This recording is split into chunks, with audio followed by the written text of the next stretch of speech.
सीताराम हनुमान। हम इस समय हैं ऑकल्ट ज्ञान स्टूडियो नई दिल्ली में, और पंडित रविंद्र शर्मा जो कि ध्यान उपासक हैं और माँ पंचाबुली के बहुत अच्छे साधक हैं, माँ ललिता के, माँ पीताम्बरा के। और अभी अगर गिनने पे आ जाएंगे तो कमी पड़ेगी, तो हम उनके पास हैं। उन्होंने हमसे आग्रह किया है कि इस समय सद्गुरुदेव ज्योतिष्य दैवज्ञ विशाल गुप्ता जी, कोई ये नाम आपके लिए अपरिचित नहीं है, तो आप लोग यहाँ पे आए हैं। तो चंद्र ग्रहण जो आ रहा है, इसमें लोगों के मन में जो शंकाएं हैं, जो बेचैनी है, उनके बारे में उन्होंने कहा कि क्या संदेश देना चाहेंगे, तो उसी संबंध में हम यहाँ आए हैं। अब आप आराम से सुनिए। मैं ये आपसे पूछना चाहूँगा सद्गुरुदेव जी, क्या है ये ग्रहण, मतलब जो कि जितना लोग चिंतित हो रहे हैं।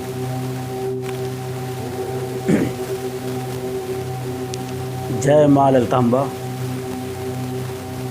आप दोनों का बहुत बहुत धन्यवाद, जो समाज के कल्याण के लिए, समाज में फैली भ्रांतियों के लिए, इस प्रकार की शंका के समाधान के लिए इस वीडियो का निर्माण करने के लिए इस अकल्ट ज्ञान स्टूडियो में आज हम सब एकत्रित हुए।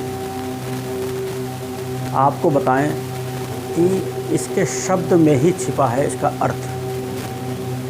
कहते हैं कि चंद्र ग्रहण, सूर्य ग्रहण। तो सूर्य और चंद्र तो एक प्लेनेट का नाम है, एक ग्रह का नाम है, लेकिन जो ग्रहण है यह एक क्रिया है। इसको कहते हैं टेक, यानी कि प्राप्त करना, स्वीकार करना। ग्रहण का अर्थ यानी जिससे हम कुछ प्राप्त कर सकें उसका नाम है ग्रहण। तो जिस समय सूर्य अपनी विशेष अवस्था में होते हैं या चंद्र अपनी विशेष अवस्था में होते हैं, तब उनके अंदर जो कुछ राहु की और केतु जैसी रहस्यमय ग्रहों की जब रश्मियाँ शामिल होती हैं उसकी ऊर्जा में, तब वो तत्काल और आकस्मिक अचानक जो लाभ प्रदान करती हैं, वो शायद कालखंड के किसी भी समय में प्राप्त नहीं किया सकती। इसे टर्निंग पॉइंट भी मान सकते हैं अगर इंसान समझे। बिल्कुल, टर्निंग पॉइंट अर्थात एक जीवन के घटनाक्रम से नए घटनाक्रम के अंदर प्रवेश करना। इसके पीछे रहस्य क्या है, विज्ञान क्या है। आज तक सभी ने बहुत सारे विज्ञान देखे होंगे। ग्रहण के पीछे साइंस भी बहुत कुछ कहती है, अध्यात्म भी बहुत कुछ कहता है, लेकिन जब इस पर बहुत गहन अध्ययन किया जाएगा और ध्यान के माध्यम से इस प्रक्रिया को समझा जाएगा, तो जिस समय हम ध्यान में उतरते हैं तो सूर्य पथ और चंद्र पथ की ओर जब अग्रसर होते हैं, यानी सूर्य का पथ अर्थात हमारी आत्मा का पथ और चंद्रमा का पथ अर्थात अपने मन की गति से, तो जब हमने मन के गहरे तलों में प्रवेश करते हैं तो उसकी जो नकारात्मक ऊर्जाएं हैं, जो हमको भयभीत करती हैं, नकारात्मक करती हैं, यदि हम उनको एकत्रित करके और एक सही दिशा प्रदान करते हैं, तो वही नकारात्मक ऊर्जा इतना सकारात्मक दे सकती है। जैसे आपने सुना होगा कि भारत सरकार या बहुत सी सरकारें या बहुत से गृह उद्योग जो वेस्टेज चीज़ों से सदुपयोग करके, कचरे से जैसे गैस बनाना, पेट्रोल बना लेना, तो ये क्या है, ये है एक कला कि हम उस अशुभ और भयभीत बताने वाले लोगों से, जो बताते हैं कि ग्रहण बहुत अशुभ है, तो उनसे भयभीत ना हो। हम अपने मन के विचारों को संगठित करें और उस ऊर्जा को उस ओर झोंक दें जो हम चाहते हैं। तो इसमें राहु की रहस्यमय शक्ति उसको एक क्षण में उस लक्ष्य को प्राप्त करने में आपका सहयोगी बन सकती है। बिल्कुल बन सकती है। तो चंद्र और प्लस राहु, राहु का मतलब अंतर्ध्यान होना, मन का अंतर्ध्यान हो जाना, जहाँ पर मन शून्य हो जाए, वो पॉइंट है चंद्र ग्रहण। और आत्मा का ग्रहण हो जाना, सूर्य का ग्रहण हो जाना, अर्थात जहाँ पर मैं मिट जाना और ईश्वर का सत्ता जो है हमारे भीतर जागृत हो जाना, ये भी सूर्य ग्रहण है। जब हमने अपने इंद्रियों को दमन करके आत्मा के ऊपर आच्छादित कल्मश, मैल और अवगुणों को समाप्त कर दिया, तो वहीं उजागर हुआ हमारा अनंत कोटि ब्रह्मांड नायक, हमारा इष्ट देव, आराध्य देव, जो ग्रहण काल में ही प्राप्त हो सकता है। ग्रहण काल को हम ऐसे भी समझ सकते हैं, जिसको कहते हैं कि बेरर चेक,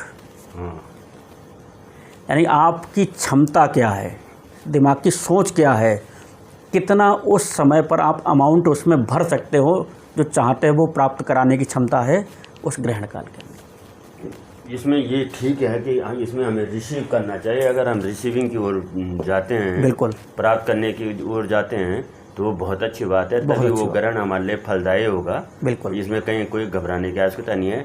पर मैं अब प्रश्न ये उठता है कि क्या आदमी कौन सी चीज़ को प्राप्त करने के लिए प्रयास किए कि जिसका स्ट्राइक रेट ज़्यादा हो और उसे वो मिल जाए। कि जैसे कि सतविशा नक्षत्र में इस समय ग्रहण लग रहा जी, है ना, बिल्कुल, तो कुंभ राशि और सतविका नक्षत्र, कुंभ राशि जी, है ना। तो अब आप इस हिसाब से बताइए। जी, यही हम आ रहे थे, इसी बात को हम आगे समझाने का प्रयास कर रहे हैं कि हम कैसे जानें कि किस ग्रहण काल से हमको क्या प्राप्त होने वाला है, क्या उपलब्धि हमें इस ग्रहण से प्राप्त हो सकती है, क्या संभावनाएं हैं इस ग्रहण में अच्छा देने की। बुरा तो सब जानते हैं कि किसी लोगों ने डरा रखा है कि ये होगा, वो होगा, मृत्यु हो जाएगी, दुर्घटना हो जाएगी, काल हो जाएगा, लेकिन अगर जो वो 1-8% कहीं घटना होती भी है, वो बहुत माइनर तरीके से होती है, उसे मतलब बचा जा सकता है। ये जो काल है, इसका संबंध साधकों से है और उन वैज्ञानिकों से है जो अध्यात्म की गणना करने वाले हैं, ज्योतिष शास्त्र से संबंधित हैं। उनको इसके नकारात्मक पक्ष को छोड़ करके सकारात्मक पक्ष की रिसर्च करनी चाहिए। हाँ, सकारात्मक। जैसे कि शनि की राशि है कुंभ जी, और शतभिखा नक्षत्र जो है ये है राहु का नक्षत्र। तो कुंभ राशि, कुंभ का मतलब हो गया एक घट। अब घट में क्या हो सकता है?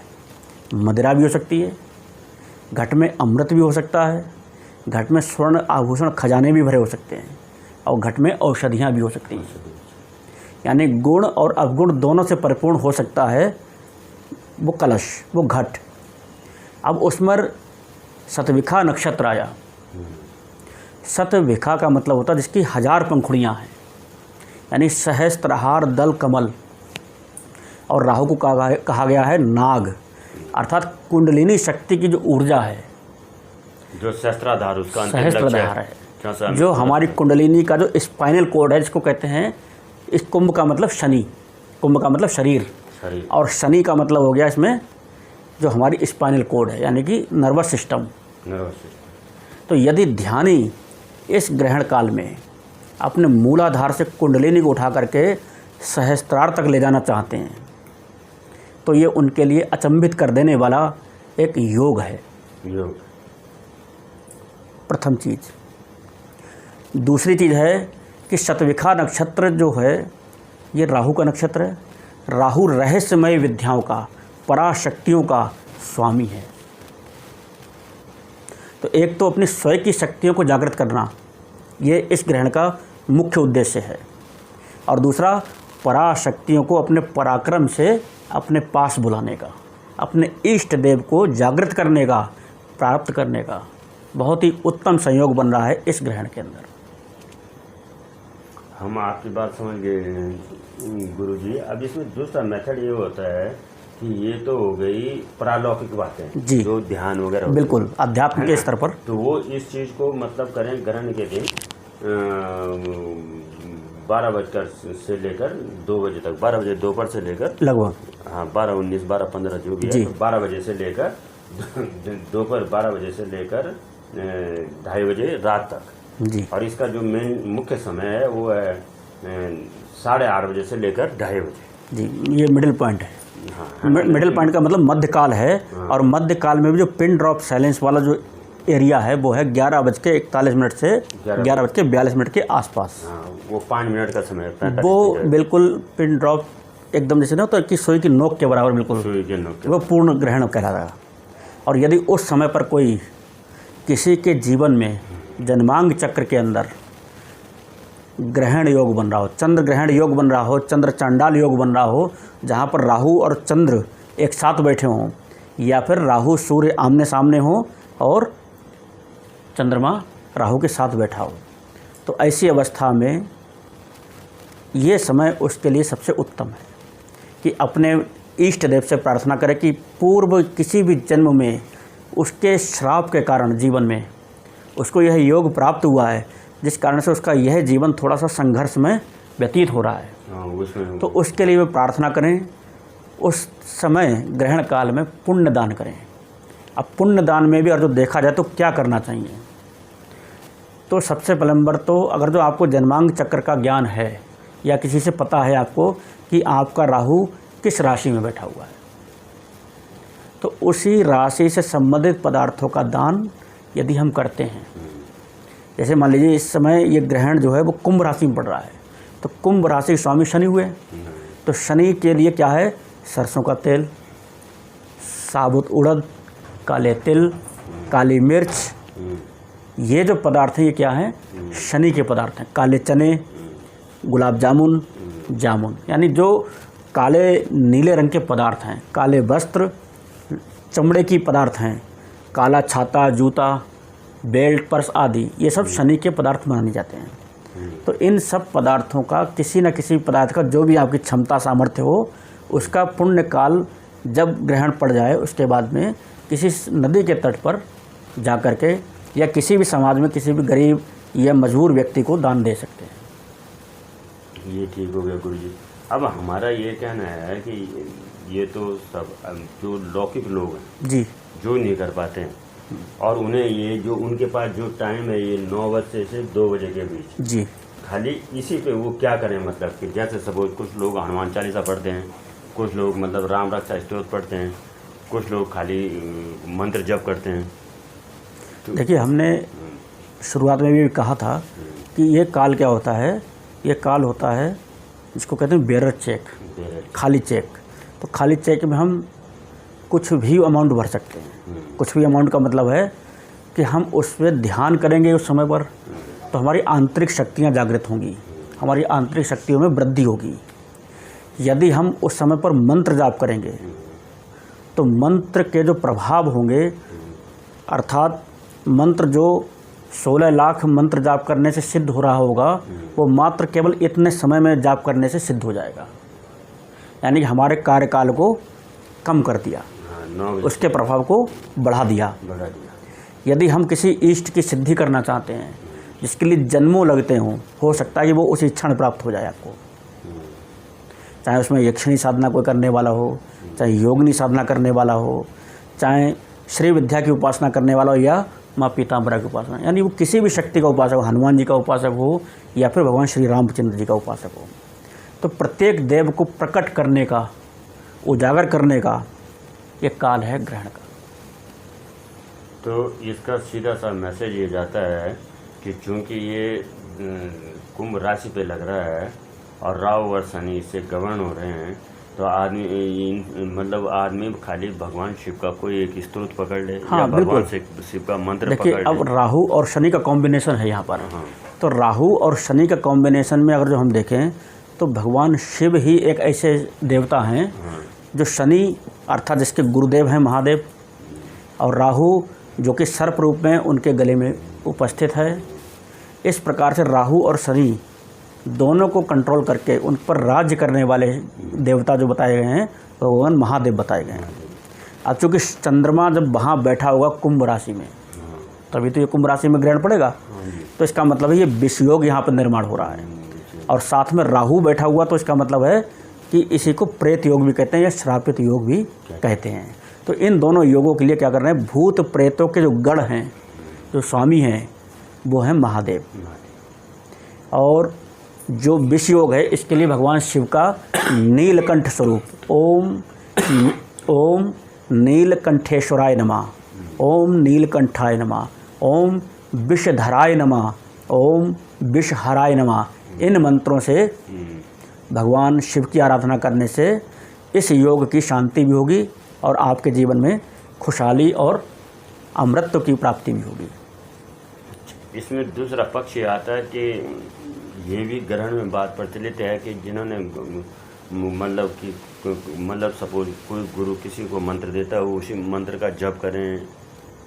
देखिए हाँ, देखिए साधक का अर्थ होता है वो और मतलब एनर्जेटिक हो जाए। बिल्कुल, साधक का अर्थ ये नहीं होता है कि आज वो काली की उपासना कर रहा है, कल वो यक्षिणी की उपासना कर रहा है, परसों वो श्री राम की उपासना कर रहा है, फिर वो कभी हनुमान जी की ओर जा रहा है, कभी खाटू श्याम की ओर जा रहा है। जो सही मायने में साधक है वो केवल एक और एक मंत्र जो गुरु द्वारा प्रदत्त होता है उसी की सेवा आजीवन करता है। उसी एक मंत्र से उसको वो सब मिल जाएगा जिसके लिए वो अलग अलग भटक सकता है। वही उसके लिए अगर वो चाहेगा तो बेताल को भी उपस्थित कर देगा, वो चाहेगा तो योगिनी को भी उपस्थित कर देगा, और वो चाहेगा तो अपने आराध्य भगवान श्री राम के भी दर्शन उसी मंत्र के द्वारा प्राप्त कर सकता है। तो हमारी गुरु में निष्ठा, गुरु में आस्था और गुरु मंत्र में विश्वास, ये सबसे बड़ी हमारी पूंजी होनी चाहिए, जिसे हमें हर जगह प्रयोग करना चाहिए। तो इसका मोटा मोटा अर्थ ये हो गया कि जो लोग साधक हैं उच्च कोटि के, जिन्हें प्योरली अध्यात्म चाहिए, वो मतलब अपना ध्यान करें ताकि वो कुंडली जागरण उनकी हो सके। पहली बात। बिल्कुल। दूसरी बात ये हो गई कि अगर भगवान शिव की कोई टाइम जिनके पास कम है तो वो करीबन 9 बजे से लेकर 9 बजे रात्रि से लेकर 2 बजे रात्रि तक। देखिए एक बात बताना चाहिए, इसमें थोड़ा सा एक अंतर है कि कुछ तंत्र शास्त्रों में, आगम शास्त्रों में ग्रहण के कुछ नियम मिलते हैं कि ग्रहण काल में क्या होता है कि जिस समय ग्रहण का सूतक लग जाता है उसके बाद से किसी भी प्रतिमा को स्पर्श नहीं कर सकते। स्पर्श नहीं कर, आप बाहर बैठ के कर सकते हैं। तब कैसे करते हैं? दूसरा कहते हैं कि खुले में नहीं जाना चाहिए। खुले में यदि भटकते हैं, घूमते हैं तो कुछ जो परावैज्ञानिक किरणें हैं, यानी जो क्या कहते हैं अल्ट्रा वायलेट किरणें, जो हानिकारक किरणें होती हैं, उनका दुष्प्रभाव हमारे मानसिक और शारीरिक रूप से हमको प्राप्त हो सकता है। तब उसमें बताया गया कि कंठ तक जल के अंदर बैठकर, अगर कंठ तक जल में बैठने की व्यवस्था नहीं है आपकी, या क्षमता नहीं है, या अवस्था नहीं है आपकी, तो भीगे वस्त्रों में बैठ करके, एक ही वस्त्र में बैठ करके जाप कीजिए और ध्यान कीजिए, और मानसिक रूप से ध्यान कीजिए कि भगवान शिव हमारे सम्मुख हैं, हमारे नेत्रों में जो प्रकाश है ईश्वर का वो हमारा दीपक है, जो हमारे मन के विचारों की सुगंधी है वो हमारी धूप है, और जो हमारे हृदय के भाव हैं वो हमारे पुष्प हैं। तो इस प्रकार से मानसिक पूजन के द्वारा परमात्मा को, अपने इष्ट देव को सिद्ध करेंगे। ना कोई माला, ना कोई आसन, ना कुछ भी स्पर्श नहीं करना। स्नान करके आकर के सीधे बैठ जाना है, यानी उसी वस्त्र में स्नान करेंगे जिन वस्त्रों को बैठ करके साधना करनी है। और जब साधना हो जाएगी पूर्ण और ग्रहण समाप्त हो जाएगा, तो ग्रहण की समाप्ति के बाद फिर पुनः स्नान करना होगा, तब आगे अगले काम कोई कर सकते हैं। तो इस दौरान अगर किसी को ठंड लग गई तो इसीलिए तो कहते हैं कि वो अपने, अब आज के ज़माने में व्यवस्था ऐसी है कि अपने घर के अंदर बैठो, रूम हीटर चला दिया लोगों ने, स्नान करके बैठ गए, जाप कर रहे हैं। तो व्यवस्था सुविधा को मना कहीं नहीं किया गया है। जो तप की श्रेणी में है, जो कर सकते हैं उनके लिए ये है, और जो नहीं कर सकते हैं वो रजाई में बैठ करके भी कर सकते हैं। उनको फल ज़्यादा नहीं तो कम तो मिलेगा ही, बिल्कुल मिलेगा। और फिर दूसरी बात है कि उन्हें अपने मंदिर के सामने, फिर दूसरी एक और भी है कि ग्रहण काल का प्रभाव या किसी भी नियम का पालन कुछ लोगों के लिए उनसे मुक्त रखा गया है। जैसे कि बालक को कोई नियम नहीं, गर्भस्थ महिला के लिए कोई नियम नहीं, बीमार को, रोगी के लिए कोई नियम नहीं, वृद्ध के लिए कोई नियम नहीं, और जो आपातकालीन स्थिति में है, जो मरणासन अवस्था में, वो जैसी अवस्था में है, वो मल अवस्था में पड़ा हुआ, गंदी संधि अवस्था में पड़ा हुआ, तब भी भगवान को स्मरण कर सकता है। तो इनको नियमों के बंधन से मुक्त रखा गया है। तो भगवान शिव की जो मतलब व्यवहारिक लोग हैं, हम जैसे लोग गृहस्थ में हुए हैं, तो वो उस दिन भगवान शिव की ज़्यादा से ज़्यादा उपासना करें। जी बिल्कुल। और अगर शनि का मतलब है और चंद्र ग्रहण है ना, तो हमारा तो अपना एक मत है शनि स्त्रोत, कि शनि स्त्रोत कर लो। नहीं कर लो तो हनुमान चालीसा कर लो, बिल्कुल क्योंकि हनुमान चालीसा से, क्योंकि ऐसा बोला जाता है अगर ऑकल्ट में आप चलो कि अगर आप शनि को साधना चाहते हैं तो आपको सूर्य को भी साधना पड़ेगा, बिल्कुल, क्योंकि वो पिता सूर्य के अंश हैं। सूर्य के अंश हैं, है ना। तो हनुमान जी और उनको कर लें तो तब आपका इसमें क्या मत है? हनुमान चालीसा पढ़ लें सिंपली। देखिए, हनुमान जी की बात कहें तो हनुमान जी महाराज का, और जो देखा जाए तो उनके ऊपर एक उपकार है, जो लंका में बंधे हुए थे तो उनको वहाँ से बंधन से मुक्त कराया। तो इसलिए भगवान शनिदेव ने स्वयं वरदान मांगने को कहा। तब हनुमान जी ने यही कहा कि हमारे भक्त जो हों, जो हमारे प्रभु श्री राम के भक्त हों, उन पर आपकी कुदृष्टि नहीं पड़नी चाहिए। तो इसलिए हनुमान जी की जब हम आगे रख कर के उपासना करते हैं तो शनि की पीड़ाएं हम तक नहीं पहुंचती। एक तो ये चीज़ हुआ। सूर्य भगवान की बात करें तो सूर्य इस पूरे नवग्रहों के राजा हैं। तो जब नवग्रहों के राजा का मित्र कोई है तो उसका कोई मंत्री या कोई क्या कहते हैं कि प्यादा क्या बिगाड़ेगा। तो कहने का मतलब है कि यदि हम मूल को पकड़ लेते हैं, अब सूर्य के अधिदेवता के रूप में भगवान शिव को माना गया है, तो इसलिए शिव की शरण में रहने से भी सबकी उपासना हो जाया करती है। हाँ, वो रुद्र जी भी बिल्कुल, ये तरीका है। ठीक है ना। तो अल्टीमेटली निकला क्या रिजल्ट, मतलब क्या रिजल्ट ये निकला है, दो तीन लाइन में, ज़्यादा नहीं, क्या देखिए, जिनका विश्वास ज्योतिष में है वो उपचार करेंगे उनके स्वरूप के अनुसार। जैसे कि विषयोग बन रहा है जिसकी कुंडली में, वो नीलकंठ भगवान शिव का ही उपासना करना, लेकिन नीलकंठ रूप का। जो रोगी हैं उनको महामृत्युंजय रूप का है भगवान शिव ही। जो जिनको दुर्घटना का योग बन रहा है वो भी महामृत्युंजय स्वरूप, मतलब वो हल्का ही मंत्र बोल रहे, ओम ह्रौम जूम सा शॉर्ट में बोल लें, लेकिन महामृत्युंजय स्वरूप। अब कुछ नहीं बोल सकते तो ओम महामृत्युंजयाय नमः, बस केवल एक नमस्कार भी उनको करते रहेंगे, उनके नाम का जप भी करते रहेंगे तो भी हमारा उद्धार हो जाएगा। और यदि हम गुरु मंत्र के ऊपर अधीन हैं, गुरु मंत्र पर ही आश्रित हैं, तो गुरु दैट इज द नंबर, वो सबसे फर्स्ट प्रायोरिटी है। और कुछ साधक लोग यदि नए हैं और वो साधना करना चाहते हैं, या पुराने भी हैं, या ऐसे लोग जो जन कल्याण में लगे हुए हैं, उनके लिए भी ये बहुत विशेष पल होता है।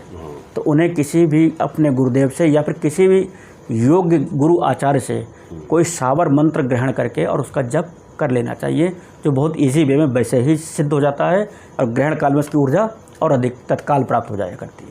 तो उनकी कल्याण करने की शक्तियाँ और तीव्र हो जाया करती हैं। तो आजकल तो जैसे सपोज अब आपका ये जो पॉडकास्ट है जी, ये आज रात रिलीज हो जाएगा, ठीक है, तो लोगों तक वो कल देखेंगे लोग जी।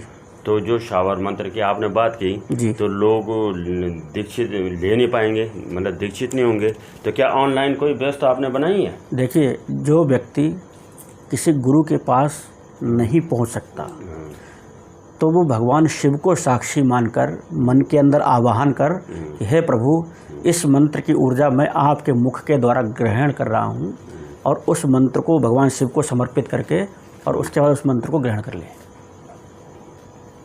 शिव को वो मंत्र सुना करके और उसके बाद उस मंत्र का पारण शुरू कर दे। अच्छा, पहले सुनाएगा तब करें। अब इसमें दूसरा थ्योरी आती है कि जैसे मैं हूँ तो हम तो अंतर मंत्र पे ज़्यादा विश्वास करते नहीं है ना, तो जैसे स्तोत्र में करते हैं, तो स्तोत्र के बारे में आपका क्या कहना है? देखिए, आप इंसान कौन सा स्तोत्र पढ़े, मतलब ग्रहण में मेरे हिसाब से अगर जो आप श्री विद्या से जुड़े हुए हैं तो ललिता सहस्त्रनाम या खड़गमाला से अच्छा आपके लिए कुछ नहीं है मेरे हिसाब से। ठीक है ना। या तो ललिता सहस्त्रनाम का पाठ करें या भगवती के 1000 नामों का सुमरण करें, एक ही नाम का 1000 बार सुमरण करें। हाँ, वो कर सकते हैं, एक ही बात है। देखिए, इसमें भी थोड़ा सा अंतर डिफरेंस है कि यदि हमने एक देवता के अलग अलग 1000 नाम लिए तो प्रत्येक नाम की ऊर्जा एक बार बनी, लेकिन हमने एक ही देवता के एक ही नाम को 1000 बार लिया तो वो मल्टीप्लाई हो गई 1000 से। तो इसका मतलब है कि नाम जप से ज़्यादा मंत्र जप की ऊर्जा है, सहस्त्र नाम से भी ज़्यादा मंत्र जप की ऊर्जा है। सहस्त्र नाम में हम एक ही बार उस नाम को ले पाएंगे, लेकिन हमने उतनी देर में 1000 बार एक ही नाम ले लिया तो वो अधिक पावरफुल हो गया। वो आनंद देगा प्रसन्नता के लिए। हम अपने आराध्य की प्रसन्नता के लिए जैसे पंचांग होता है, पंचांगी के अंतर्गत पंचांग के आता है, जैसे स्तवराज हृदय कवच जिसको कहते हैं, हृदय स्तोत्र, हृदय दलम कहते हैं। हाँ, हृदय दलम। इसी प्रकार से सहस्त्र नाम, पटल होता है, ये सब ये पंचांग होते हैं, मंत्र होता है। तो ये सभी के होते हैं, सभी देवताओं के होते हैं। तो इसलिए हृदय स्तोत्र वगैरह जो है ये सब क्या है, कवच है। तो ये अपने देवता के ही करने चाहिए, ये नहीं कि हम राम की उपासना कर रहे हैं और हनुमान जी का कवच कर रहे हैं। इसका मतलब है फिर हमें रामचंद्र जी पर पूरा विश्वास नहीं है। तो अपने आराध्य देव का, अपने इष्ट देव का या अपने गुरु द्वारा प्रदत्त मंत्र के इष्ट का ही कवच, स्तोत्र और आदि का हमें पाठ करना चाहिए।